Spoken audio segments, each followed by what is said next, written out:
Dans les 10 commandements, il y a un paradoxe. Les 3 premiers mots des 10 commandements recèlent les mystères les plus profonds de l'univers, les mystères les plus profonds de l'unité divine.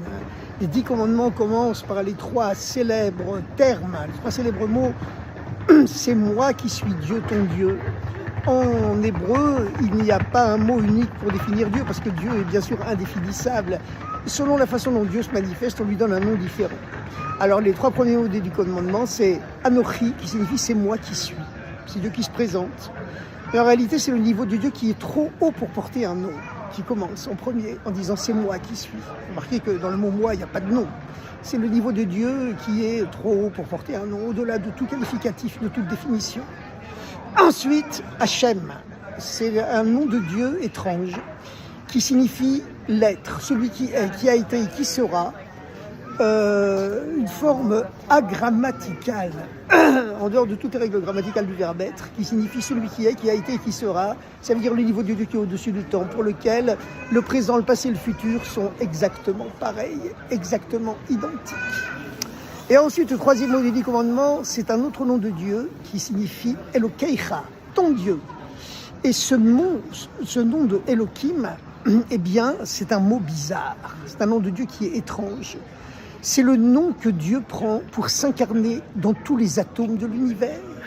D'ailleurs, vous savez qu'en hébreu, chaque lettre représente un chiffre. Lorsqu'on additionne toutes les lettres du nom de Elohim, donc le 3e mot des 10 commandements, eh bien, on obtient la même somme que lorsqu'on additionne toutes les lettres du mot la nature, Hateva en hébreu. C'est-à-dire que c'est Dieu qui s'identifie à la nature. C'est le niveau où Dieu c'est la nature et la nature c'est Dieu. Comme disait Spinoza, le célèbre philosophe juif de Hollande du XVIIe siècle, qui a été un des pères des Lumières radicales, comme l'appellent les historiens des idées, historiens de la philosophie notamment. Baruch Spinoza a eu une importance extrêmement importante sur la philosophie du 18e, du 19e et du 20e siècle. Mais bon, il s'est arrêté à Elohim. Le 3e niveau du monde de Dieu, il n'est pas monté au 2e ni au 1er. Alors, je répète, nous avons les 3 premiers mots des 10 commandements. Le premier, c'est Anochi, c'est moi qui suis, c'est Dieu qui se dévoile en étant au-delà de tout nom. Ensuite, Hachem, le nom de Dieu qui signifie celui qui est, celui qui a été et qui sera, ensemble, le niveau de Dieu qui est au-dessus du temps, donc au-dessus du monde. Et le 3e niveau, c'est le nom de Elohim, Elokeicha, ton Dieu. Contrairement à l'être indéfinissable qui ne se décline pas, le deuxième mot des 10 commandements, eh bien, Elokeicha, c'est un nom de Dieu qui se décline. On dit mon Elokai, mon Dieu, Elokeicha, ton Dieu, Elokeinu, notre Dieu, parce que c'est Dieu qui s'incarne dans chaque être humain, et même dans chaque pierre, dans les 4 niveaux de la création, le minéral, le végétal, l'animal, et l'être humain qui correspond aussi, qui exprime aussi les 4 lettres du nom de Dieu. Le Yudke Vavke, le fameux tétragramme, qui lui est le 2e mot des 10 commandements. Et puis, les 3 évidemment n'en font qu'un, parce que l'essence de Dieu, qui est le 1er mot des 10 commandements, le Anochi, c'est moi qui suis, a le pouvoir, puisqu'il est à la fois au-delà de la transcendance, le niveau de Yudke Vavke, le 2e mot, et Elokeicha, ton Dieu, le 3e mot des 10 commandements, il a le pouvoir d'unifier à la fois la transcendance et l'immanence, parce qu'il est au-dessus des deux.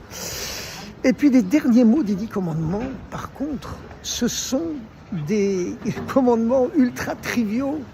On a vraiment l'impression qu'on s'adresse à des gens qui n'en ont rien à faire des mystères de l'unité divine. Ce sont des gens à qui on est obligé de dire « ne tue pas, ne vole pas, ne pratique pas l'adultère, ne convoite pas la maison, le bœuf, la femme de ton prochain. » Voilà. Donc c'est vraiment bizarre. Mais en réalité, l'enseignement, il est très fort, bien sûr. Et c'est la raison pour laquelle, d'ailleurs, le 1er mot des 10 commandements, le niveau de Dieu qui est au-delà de tout nom, le Anochi, le moi divin, eh bien, le Anochi, c'est un mot égyptien. Ce n'est pas un mot hébraïque. En hébreu, pour dire c'est moi, on dit Ani. En égyptien, on disait à l'époque Anochi. Qu'est-ce que ça veut dire que le 1er mot des 10 commandements dans la Bible n'est pas écrit en langue hébraïque, la langue sacrée, mais écrit dans une langue profane, l'égyptien. Et pas seulement une langue profane, c'est que les Hébreux, à l'époque, sortaient d'Égypte où ils avaient été esclaves pendant plusieurs siècles. la civilisation égyptienne, c'était à l'époque la civilisation la plus abominable de la surface terrestre. C'était véritablement la civilisation de l'impureté, du mal absolu, du mal incarné.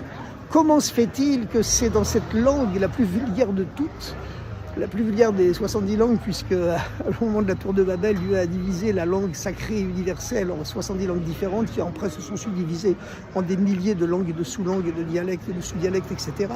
Comment se fait-il que le mot le plus sacré de toute la Bible, de toute la Torah, le fameux « c'est moi qui suis », Dieu qui est au-delà de tout nom, de toute définition, eh bien, s'exprime en égyptien, la langue la plus impure du monde?